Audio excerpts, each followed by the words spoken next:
Hello दोस्तों, नमस्कार। स्वागत है आपका आपके YouTube channel SK star academy पर। फ्रेंड्स, आपके सामने आज पॉलिटी के मोस्ट इंपोर्टेंट क्वेश्चन डिस्कस करेंगे। ये हमारे 200 क्वेश्चन की एक सीरीज है जिसका पार्ट 6 आज हम डिस्कस करने जा रहे हैं। ये सभी questions railway exam oriented questions हैं और ये अन्य एग्जाम के लिए भी, जैसे आपका CHSL है, दिल्ली पुलिस है, RRB ग्रुप डी है, उन सभी के लिए भी बहुत महत्वपूर्ण होगा। तो चलिए एक एक करके सभी क्वेश्चन को हम डिस्कस कर लेते हैं। देखिए, पहला क्वेश्चन आपके स्क्रीन पर आ चुका है। भारत सरकार में सरकार की संसदीय प्रणाली कहाँ से ग्रहण की गई है? तो फ्रेंड्स, ऑप्शन देखिएगा इसके और जल्दी से बताने की कोशिश कीजिएगा कहाँ से संसदीय प्रणाली ग्रहण की गई है। जी हाँ, बिल्कुल, इसका जो करेक्ट आंसर होगा ऑप्शन नंबर सी आपका करेक्ट आंसर है, यानी ब्रिटिश संविधान। ठीक है, बात कर लेते हैं अदर कंट्री की भी। अमेरिका के संविधान की बात करें तो अमेरिका के संविधान से क्या लिया गया है दोस्तों? इसमें अमेरिका के संविधान से हमने लिया है मौलिक अधिकार। ठीक है, क्या लिया हुआ है? मौलिक अधिकार लिया हुआ है, मौलिक अधिकार। ठीक है, नेक्स्ट बात कर लेते हैं रूस के संविधान की। तो रूस से क्या लिया हुआ है? रूस से हमने लिया है मौलिक कर्तव्य। ध्यान रखें दोस्तों, मौलिक कर्तव्य आपके रूस के संविधान से लिए गए हैं। ठीक है, जर्मनी से क्या लिया है? तो जर्मनी से लिया गया है आपका आपातकालीन। ठीक है, आपातकालीन। फ्रेंड्स, यहाँ पे जो आपके अलग अलग कंट्री से जो चीज़ें ली गई हैं, ठीक है, आपातकालीन, ये आपातकालीन। ठीक है, तो अलग अलग कंट्री से जो चीज़ें ली गई हैं वो आपके एग्जाम में कई बार पूछी जाती हैं। ठीक है, नेक्स्ट क्वेश्चन देख लेते हैं। भारत के नियंत्रक और महालेखा परीक्षक की रिपोर्ट की समीक्षा करने वाली संसदीय समिति है। तो इसका जो राइट ऑप्शन होगा फ्रेंड्स, यहाँ पर होगा ऑप्शन नंबर सी, यानी लोक लेखा समिति। ठीक है, बात करते हैं लोक लेखा समिति की। ये इसका गठन जो होता है वो हर वर्ष होता है। ठीक है, यानी हर वर्ष इसका गठन किया जाता है, हर वर्ष इसका गठन होता है। ठीक है, हर वर्ष इसका गठन किया जाता है। और इसके सदस्य के बारे में बात करें तो कई बार इसके सदस्य पूछ लिए जाते हैं। तो कुल सदस्य इसमें 22 होते हैं, जिसके कुल सदस्य होते हैं वो आपके 22 होते हैं। कुल सदस्य 22, जिसमें से 7 सदस्य जो होते हैं वो आपके राज्यसभा से होते हैं, राज्यसभा से। ठीक है, और जो 15 सदस्य होते हैं आपके, वो होते हैं आपके लोकसभा से फ्रेंड्स। ठीक है, लोकसभा से आपके 15 सदस्य होते हैं। चलिए नेक्स्ट क्वेश्चन देख लेते हैं। निम्न में से कौन सी समिति संसद की स्थायी समिति नहीं है? तो देखिए, वित्त मंत्रालय की परामर्शदायी समिति, यानी ऑप्शन नंबर डी बिल्कुल आपका करेक्ट आंसर होगा। ये आपकी स्थायी समिति नहीं होती। ठीक है, नेक्स्ट क्वेश्चन। संसद की लोक लेखा समिति का अध्यक्ष नियुक्त किया जाता है।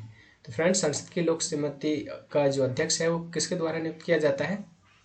इसका ऑप्शन नंबर ए, यानी लोकसभा के अध्यक्ष द्वारा। ठीक है, नेक्स्ट क्वेश्चन देखिएगा।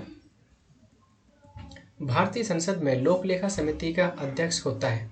तो देखिए फ्रेंड्स, भारतीय संसद में लोक लेखा समिति का जो अध्यक्ष होता है वो हमेशा विपक्षी दल का नेता होता है, यानी विपक्षी दल का नेता लोक लेखा समिति का अध्यक्ष होता है। Next question.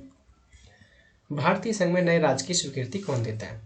तो भारतीय संघ में नए राज्य की स्वीकृति देता है वो ऑप्शन नंबर आपका डी, यानी संसद है। ठीक है, तो संसद की बात करें तो यहाँ पर अनुच्छेद 2 के अनुसार क्या है? राज्यों का गठन। ठीक है, राज्यों का गठन संसद अनुच्छेद 2 के अनुसार करती है, राज्य का गठन। और अनुच्छेद 3 के अनुसार बात करें तो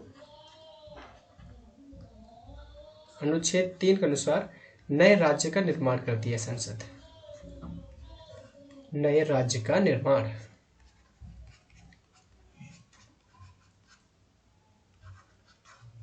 ठीक है दोस्तों, नए राज्य का निर्माण संसद अनुच्छेद 3 के अकॉर्डिंग करती है। इसके अलावा वो सीमा की जो बाउंड्री होती है या क्षेत्र होता है, ठीक है, या 2 से अधिक राज्यों का समावेश भी एक राज्य में कर सकती है। नेक्स्ट क्वेश्चन देख लीजिए। निम्नलिखित में से कौन भारत में कानून को बनाता है?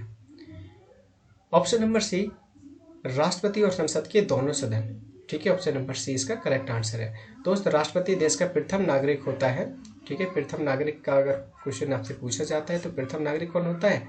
आपका राष्ट्रपति होता है, ये आपका प्रथम नागरिक होता है। ठीक है, हाँ, कानून की बात करें तो कोई भी कानून कभी भी जब कानून बनता है संसद में तो तब बनेगा जब राष्ट्रपति उसकी अनुमति जब तक नहीं दे देता है, ठीक है। जब तक राष्ट्रपति अनुमति नहीं देता तब तक संसद में कोई भी कानून पारित नहीं किया जा सकता। नेक्स्ट क्वेश्चन देखिए, भारतीय संविधान के अंतर्गत अपशिष्ट अधिकारों का अर्थ है। ऑप्शन नंबर डी बिल्कुल इसका करेक्ट आंसर होगा। अधिकार जिनको केंद्रीय सूची, राज्य सूची और समवर्ती सूची में स्पष्ट रूप से शामिल नहीं किया गया, ठीक है। तो अपशिष्ट अधिकार वह अधिकार होते हैं जिनको केंद्रीय सूची, राज्य सूची और समवर्ती सूची में शामिल नहीं किया जाता है। नेक्स्ट क्वेश्चन देख लीजिए। नेक्स्ट क्वेश्चन है आपका, स्वतंत्र भारत की लोकसभा का पहला अध्यक्ष कौन था। तो स्वतंत्र भारत की लोकसभा का जो पहले अध्यक्ष थे वो थे हमारे ऑप्शन नंबर डी यानी कि जीवी मावलंकर, ठीक है। और इनका जो कार्यकाल की बात करें तो 1952 से 1956 तक रहा था। ओके फ्रेंड्स, और जीवी मावलंकर का पूरा नाम था इनका गणेश वासु मावलंकर। चलिए नेक्स्ट क्वेश्चन। क्वेश्चन नंबर 10 है आपका, भारतीय संविधान के अनुसार संसद के दोनों सदनों का अधिवेशन एक वर्ष में कम से कम कितनी बार बुलाना जरूरी है। तो फ्रेंड्स इसका जो करेक्ट आंसर होगा ऑप्शन नंबर सी यानी 2 बार, ठीक है। और अधिकतम समय अंतराल की बात करें, अधिकतम समय कितना होना चाहिए, समय अंतराल अधिकतम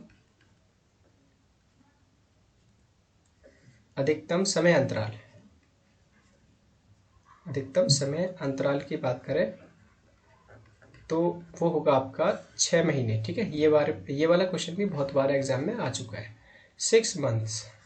ऑल राइट, चलिए नेक्स्ट क्वेश्चन देख लेते हैं।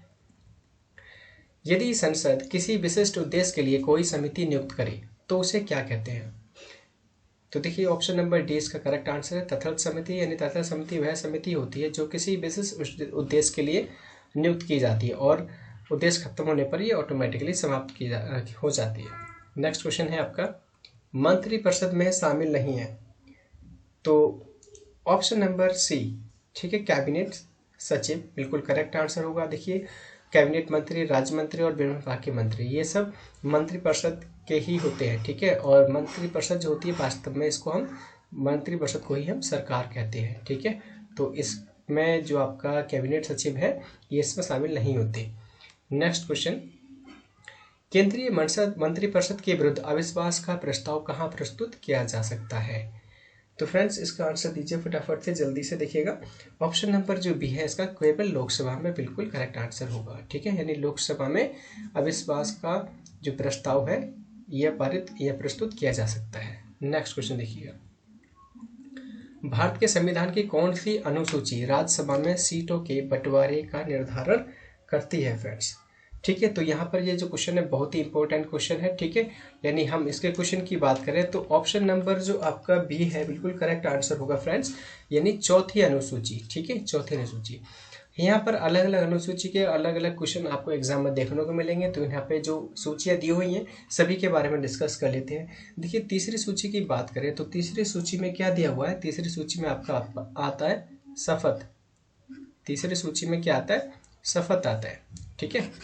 एक सेकंड फ्रेंड्स, देखिए तीसरी सूची में आपका शपथ है।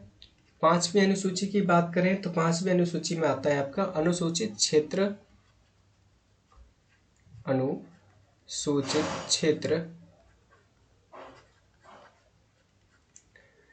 क्षेत्र और अनुसूचित जनजाति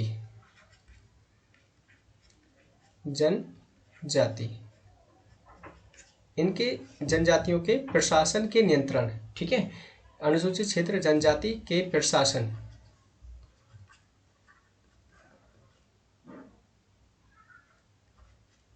ठीक है, प्रशासन का नियंत्रण का प्रबंध इसमें होता है, ठीक है। छठी अनुसूची की बात करें तो फ्रेंड्स छठी अनुसूची में आपके जो आते हैं, देखिए कुछ राज्य हैं जहाँ के जनजाति क्षेत्रों के प्रशासन के बारे में इसमें दिया होता है। वो कौन कौन से राज्य हैं, तो देखिए पहला है आपका असम, दूसरा है आपका मेघालय, तीसरा है आपका त्रिपुरा, नेक्स्ट है आपका मिजोरम, ठीक है। यहाँ के जो जनजाति क्षेत्र है उनके प्रशासन के बारे में छठी अनुसूची का प्रावधान रहता है, ठीक है। नेक्स्ट क्वेश्चन देख लीजिए आप, भारतीय संसद की सबसे महत्वपूर्ण विशेषता है। कौन सा आंसर इसका करेक्ट होगा, ऑप्शन नंबर बी इसमें राष्ट्रपति भी शामिल होता है। ठीक है, ये हमारे भारतीय संसद की सबसे महत्वपूर्ण विशेषता है। नेक्स्ट क्वेश्चन देख लेते हैं हम। क्वेश्चन नंबर 16 डिस्कस कर रहे हैं, संसद में आधिकारिक विपक्षी समूह के रूप में मान्यता प्राप्त करने के लिए उसके कितने सदस्य होने चाहिए? जी हाँ, बिल्कुल, option number D correct answer होगा। कुल सदस्य संख्या का 1/10 भाग। ये कोई मिस प्रिंटिंग हो गया यहाँ पे, इसको कर लीजिए, कुल सदस्य संख्या का 1/10 भाग। नेक्स्ट क्वेश्चन, निम्न में से कौन सा प्रस्ताव संघीय बजट से संबंधित है? तो संघीय बजट से जो संबंधित है वह आपका कटौती, यानी ऑप्शन नंबर सी बिल्कुल आपका करेक्ट आंसर होगा। कटौती की बात करें फ्रेंड्स यहाँ पे, तो कटौती प्रस्ताव केवल लोकसभा में पारित किया जाता है। ठीक है, केवल लोकसभा में पारित होता है, ये ध्यान रखिएगा फ्रेंड्स, केवल लोकसभा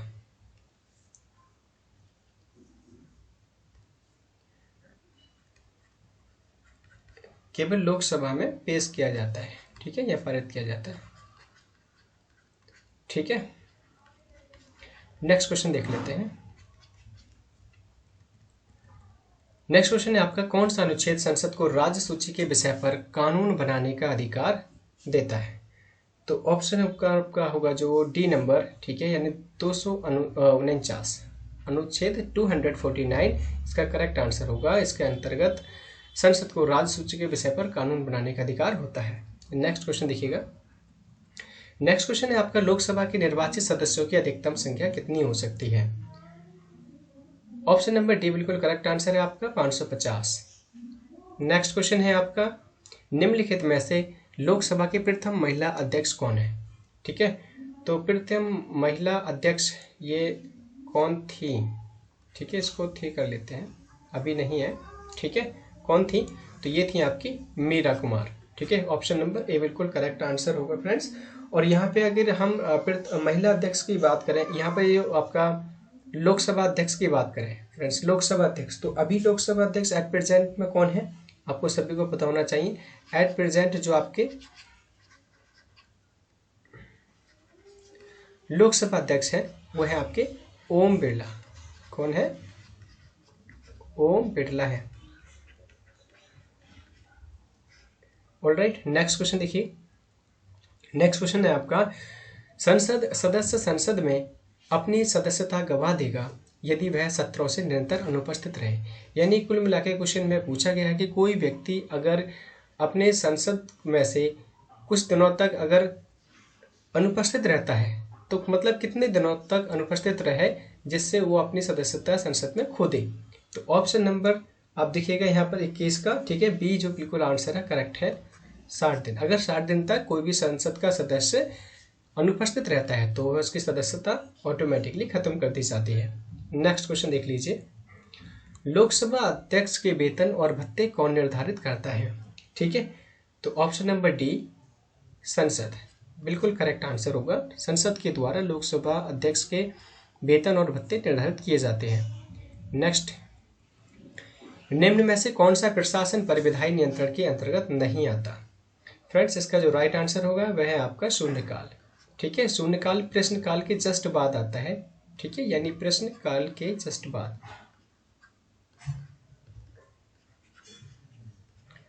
प्रश्नकाल के तुरंत बाद का शून्यकाल आता है। ठीक है, और इसमें कोई कार्यवाही नहीं होती। ठीक है, कोई एक्शन नहीं लिया जाता, कोई यहाँ पर एक्शन नहीं होता। ठीक है, कोई कार्यवाही नहीं होती। ठीक है ना, एक्शन या फिर कार्यवाही नहीं होती, इसीलिए यह विधायी नियंत्रण के अंतर्गत नहीं आता। नेक्स्ट क्वेश्चन देखिएगा। नेक्स्ट क्वेश्चन है, वह प्रधानमंत्री कौन है जिन्होंने अपने कार्यकाल के दौरान संसद के अधिवेशन में भाग नहीं लिया? तो ऑप्शन नंबर डी चौधरी चरण सिंह बिल्कुल करेक्ट आंसर होगा। ठीक है, इन्होंने अपने कार्यकाल के दौरान संसद के अधिवेशन में भाग नहीं लिया था।